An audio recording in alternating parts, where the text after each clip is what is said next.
Y es un gusto, como todos los viernes, tener en el estudio a Javier Aranda, crítico literario, especialista en esta arte. Y bueno, por supuesto que vamos a hablar de Sergio Pitol, inevitablemente. Hola Omar, Pati. Buenos días. Hola, ¿cómo están? Buenos días. Pues sí, Sergio Pitol, yo creo que no hemos valorado realmente el significado, la importancia que tiene para las letras, no solo mexicanas, sino hispanoamericanas. Me preguntaban ayer cuál sería un escritor más o menos que seguía la ruta de Pitol. Y el único cercano que conozco es Vilamatas, que además era un lector devoto y admirador de Sergio Pitol, español. Es un escritor muy reconocido con los jóvenes y Pitol tiene un fenómeno extraño con los jóvenes, digo, con los lectores en general. Hay una parte de jóvenes que les gusta mucho, sobre todo la última parte de Sergio Pitol, porque es un escritor que se quita el púlpito para decirnos su historia o contarnos su historia, porque es muy importante, y es un autor que, digamos, que rompe esa barrera y provoca mucha cercanía. Y también hay lectores muy avesados entre sus amigos, que también son escritores. Pienso, por ejemplo, en Elena Poniatowska y en Juan Villoro. A mí me sorprende que muchos digan que eran cercanos a Sergio. Sergio viajó mucho, fue un escritor viajero, fue un diplomático, fue un traductor, estuvo en China, estuvo en Polonia, en toda esa parte centroeuropea que no conocíamos tanto, y siempre estuvo proveyéndonos, digamos, de autores desconocidos, nos los ponía en la mesa, nos hacía ver otra vez a Gogol, nos hacía otra vez ver a la literatura rusa, que es otro continente, y cuyos ecos nos hacen vibrar y todavía no sabemos, no nos hemos dado cuenta que vibramos justamente pues por la sonoridad, por la presencia de esa literatura tan fuerte rusa. Sergio siempre tuvo esa conciencia de que los escritores forman parte de una tradición, de una larga tradición, que no son hijos de la generación espontánea. Él lo sabía, aunque tenía una prosa bastante fresca, él sabía que venía de muy atrás. Y lo que hacía con los jóvenes y con sus libros era proponernos maneras distintas de contar, maneras de contar de manera casi conversacional.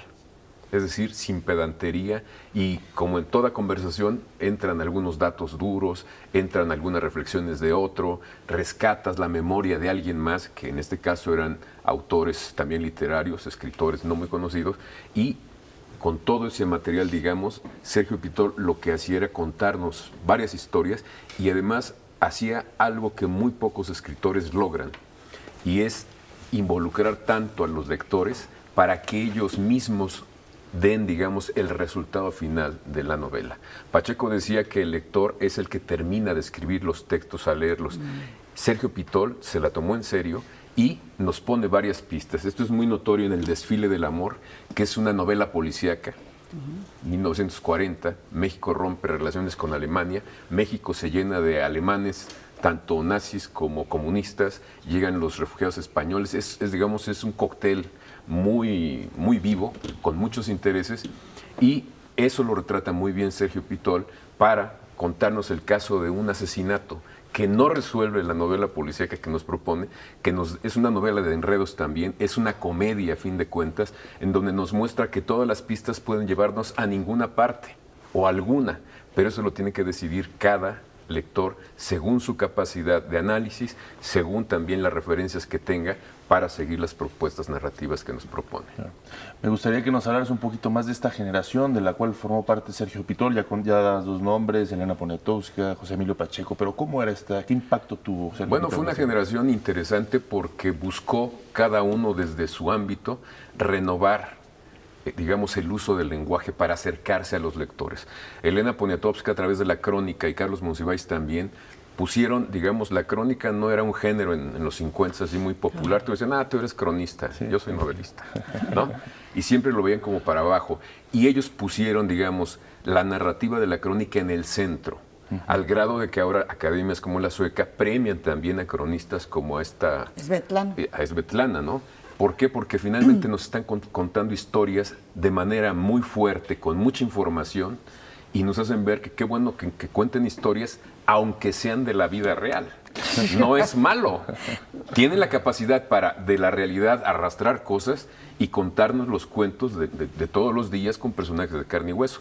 Esa es una parte de esa generación. La otra la integran José Emilio Pacheco y Sergio Pitol, que son autores que tienen mucho conecte con los jóvenes. La cuestión es ponérselos en la mesa porque nos ayudan a entender mejor las cosas de una manera nada solemne. Sobre el asunto de que sean escritores muy apreciados por los jóvenes, ¿qué tuvieron de particular o qué tuvo Sergio Pitol de particular para despertar precisamente la pasión entre los jóvenes? Porque no es fácil, ¿eh?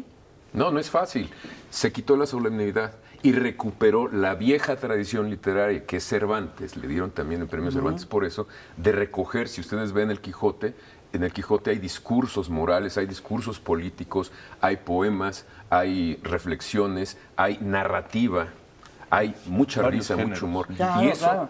Sergio Se Pitol plasma eso. lo plasma, lo toma y se quita la solemnidad y se acerca hacia los jóvenes. Que es lo que han hecho muchos, quitarse la solemnidad, ¿no? En el caso también, por ejemplo, de escritores y de filósofos, Sí. para poder atraer a ese público, Sí, ¿no? la otra cosa es hablarles solo a sus pares de la academia o del mundo literario y ese mundo es muy chiquito. ¿Y qué voces quedan aún vivas en México que de alguna u otra forma forman parte de esta generación? Selena Poniatowska. Y tiene, digamos, lectores, muy buenos lectores, buenos escritores como Sergio Pitol tiene como Juan Villoro. Claro.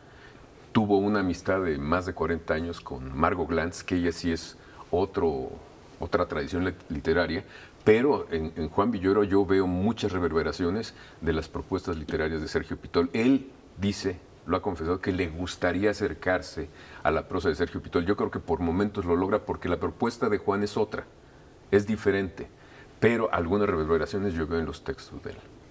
Muy bien, pues muy interesante, muy importante traer a colación este gran escritor mexicano, lamentablemente fallecido el día de ayer, pero que bueno, pues ponerlo sobre la mesa para que sea pues leído, sobre todo por las generaciones jóvenes. Muchísimas gracias, Javier. No, gracias a ustedes. Gracias, Javier. Una pausa.